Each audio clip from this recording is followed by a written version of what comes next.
So, my December and early January were absolutely horrible. I think in the second week of December, I caught a cold or something that hung on for nearly 6 weeks, but it was the sickest that I have ever been in my entire life. And you can still hear it's kind of still lingering there in my voice. And on top of that, 2 days before Christmas, my city got crippled by a blizzard that came out of nowhere. We only had about 5 days warning, and even that wasn't enough preparation time for some people. We were getting hurricane winds for about 2 days straight.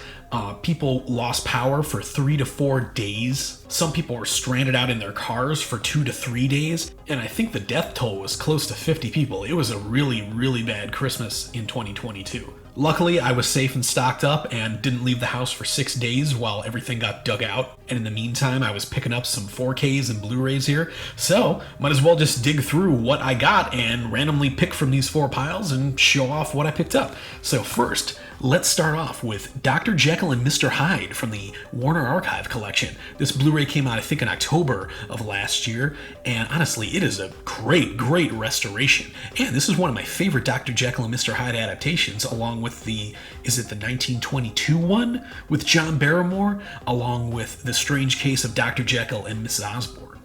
Over here, the 4K of Everything, Everywhere, All at Once. And I don't want to say too much about this movie, but no matter how crazy you're expecting this movie to be, it's even crazier and surprisingly emotional, one of my favorite movies from last year. Next, we have got The Black Phone, and after Nosferatu, I wasn't looking forward to this movie too much, considering how that adaptation was dealt with, but when I saw this, wow, it was one of my favorite horror movies from last year. Cannot recommend this movie enough. Now, over on the left, I know, the 4K of Halloween Ends. Honestly, I love this movie. I've watched this 3 times now, once when it came out in theaters, once when I first picked it up at the end of December. In fact, this is the first movie I actually went out and picked up after the big Christmas storm. And then once again, a few days ago. And I really, really like this, and I was in from the first scene on. I was just ready to take in whatever story they gave me. And I really, really love the way they dealt with trauma in this movie specifically, and how people deal with what has happened to them in their lives. Whether it is actually trying to heal and move on, or if it is lying to yourself and pretending like you have been able to move on when all you're doing is just shoving your pain down and making it worse, or trauma bonding, or becoming the person that other people are forcing you to be when that is not the type of person that you actually are. There were a lot of themes in this movie that really resonated with me, and I love this movie. Honestly, I have no idea how people can put this below a karate chop and Busta Rhymes zapping Michael Myers in the balls, but for me, it is definitely in the top half of all the Halloween films. I don't have a ranking, but for me, it is nowhere near the bottom half at all. Love this one. And next, Terrifier 2. I could not believe how fun this movie was. I found out that Best Buy had the 4K release of this, which was an exclusive. It was not available anywhere near me, I think within 200 miles. Luckily, I grabbed a copy while it was still available online. Watched it the day it came in. I think it came in on New Year's Eve, and that's what I was doing before I got ready to watch the ball drop.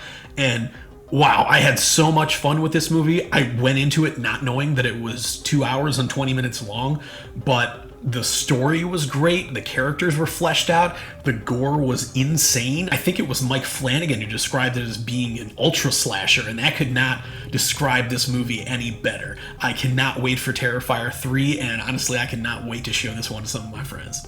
Addams Family, 4K. This is one I was trying to get during the Black Friday sale, but didn't seem to be available anywhere. Luckily, I was able to price match on Amazon after fighting with them for a couple hours, and they eventually gave me a $10 coupon too. This is one that I saw when I was a kid. It was one of the VHSs that McDonald's would give out with, I think it was their Happy Meals, and I honestly didn't really like it back then. It's one that's grown on me more as I've gotten older, and I watched this one again a couple weeks ago, and I love this movie so much now.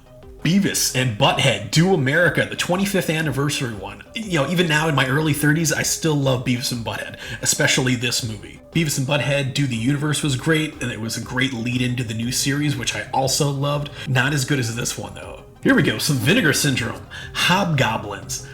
Just don't buy this movie. Oh my god, I thought this was going to be a fun Critters, Gremlins ripoff. Oh, just do not buy it. There was nothing I can say that is good about this movie. Yeah, Hobgoblins, yeah. Freddy's Nightmares, the complete series set. This is season 1, season 2, along with 2 extra discs of bonus features. Obviously, this is not a official release, so I'm not going to tell you where to find it, but if you do a quick search, you'll be able to get one. And this is actually the best I've ever seen the episodes look. The only thing that kind of annoyed me is over some of the special features, they put their logo down in the bottom corner, even over things they acquired, like interviews and things like that. So that was kind of annoying, especially when you're paying a premium price, and this one did have kind of a hefty price tag on it. But if you want to find the absolute best copy of Freddy's Nightmares that you can, look for this cover. Next up, a release from Synapse, Creature from Black Lake. And this is one that got all mixed together with all the other cryptid Bigfoot movies of the 70s, but this one definitely stands out. And one of the last unboxings I did was Children Shouldn't Play with Dead Things, a 4K release. And if you watch that, you'll know that I wasn't really pleased with how the restoration looked. This Blu-ray, I think, has a better restoration and looks better than that 4K disc. And it also has cinematography by Dean Cundy, so that was definitely a big help. So Creature from Black Lake, definitely check this one out. And I also think there is a limited edition that Synapse released not too long ago too, with a slipcover with some exclusive artwork. So yeah, check it out. Fright Night on 4K, the Steelbook release. This is one that I knew was coming out in October. I could not find it anywhere around me, just like Terrifier 2. But luckily, I think it was in late November, I came across it in a Barnes & Noble. I think it had like a $32 price tag, but it was also 30% off. So I think when everything was all said and done, it was less than what it would have cost if I found it somewhere else like Best Buy. So this is one of my favorite vampire movies, one of my favorite 80s horror movies. Love it. Talking about horrifying movies, I found Bambi, the Blu-ray Diamond Edition, at a thrift store not too long ago. And this is one of my favorite classic Disney animations, and I had to pick it up. Never owned it. I think I only saw it for the first time a year or two ago, but I love Bambi so much. Great movie. Another Vinegar Syndrome, Red Surf, part of their VSA line. This is one I haven't seen yet, haven't watched it yet either, but it has got surfing, it's got machine guns, it's got George Clooney, and it's got Gene Simmons, and that was enough for me to pick it up. That's all I had to know. Now it's just I gotta find a little bit of time to watch it. From the BFI, Ghost Stories for Christmas Volume 1. Now, I had their full box set on DVD that came out a few years ago.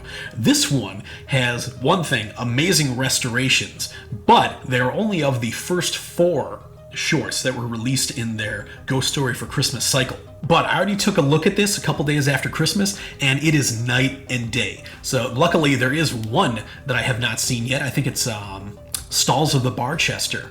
I believe that's the title, that I have not watched yet, and I'm going to be saving that one for Christmas 2023. So hopefully that is also going to be when we get Volume 2, because there are a lot more short stories to be released. Next, Flesh Eater from Vinegar Syndrome in 4K, surprisingly.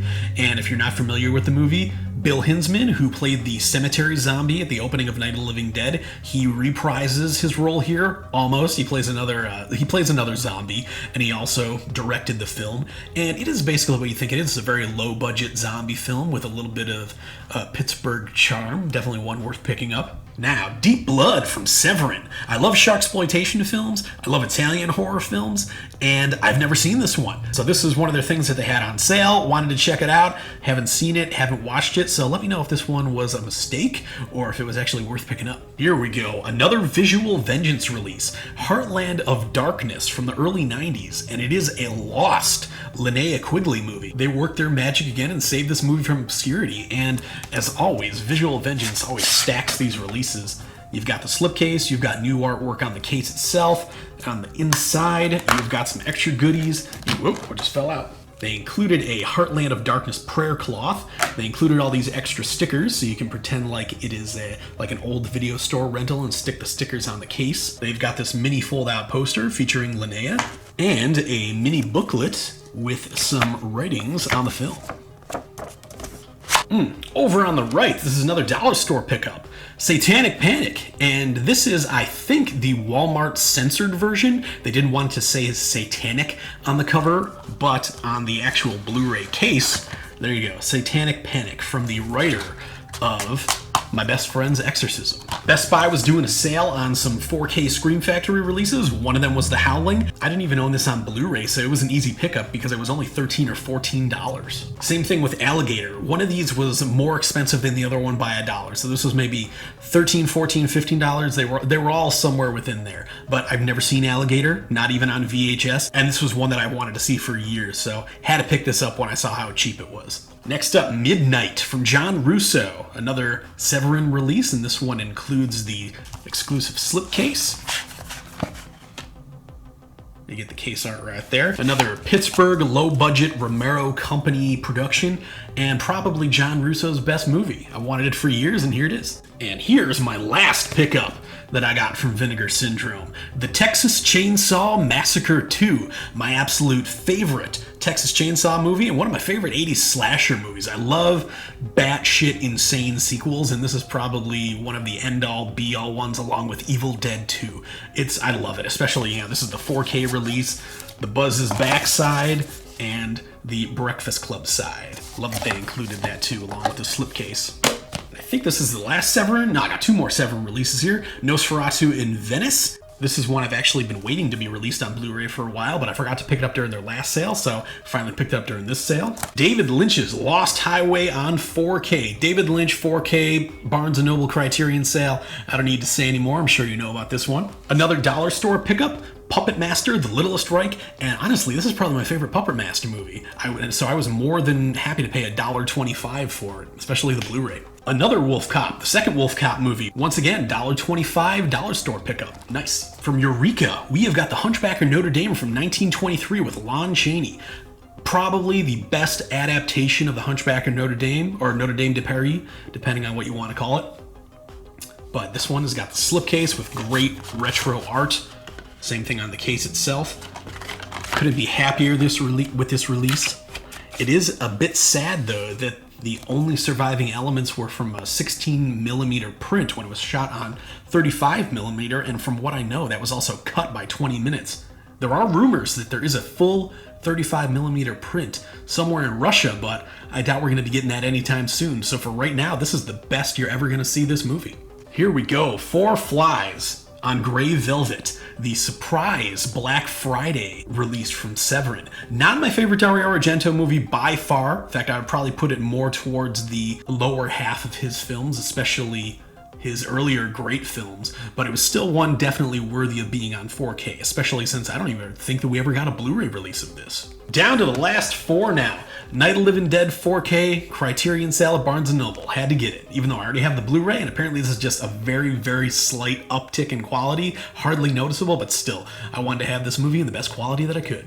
My last dollar store pickup, Spree, starring the, oh god, what's his name? The actor who plays Steve on Stranger Things. Plays a serial killer in this, serial killer for the modern age, let's say, and also David Arquette has a role as his father in this. $1.25, might as well check it out. Silent Night, Deadly Night 3, 4, and 5. Took a look at this. 3, oh god. I watched that one for my 25 Days of Christmas lineup, and I could not have watched a more boring horror movie, I swear.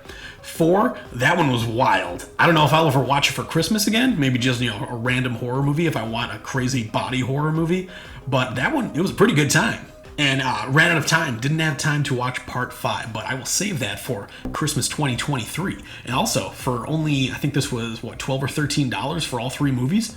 Great, and the restorations are really good. Oh, also, Vestron, I think they are releasing the Dentist 2-movie collection in just a couple days, so don't forget about that too. And the final pickup, I got another one from Eureka, The Cabinet of Dr. Caligari in 4K, and holy hell, I was not expecting this movie to look as good as it looked. I will say the first reel of the movie, up until Act 2, that was taken from a lesser quality print, and it doesn't look as great. It still looks really good, but from Act 2 onwards, wow, it looks like it was a silent movie shot today. The quality is pristine. Couldn't believe what a great job they did on this restoration. It's amazing. It's definitely worth the 4K. And there we go. I've got them all spread out here, and I think between these pickups and my Black Friday pickups, I have 59 movies to watch. I think I might have counted wrong, but I am going to be set for a while. Even if I watch one movie a week, I'm going to go straight through until 2024.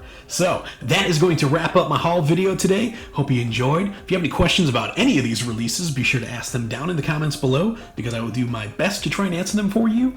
And as always, I will wish you pleasant days and spooky nights. Until next time.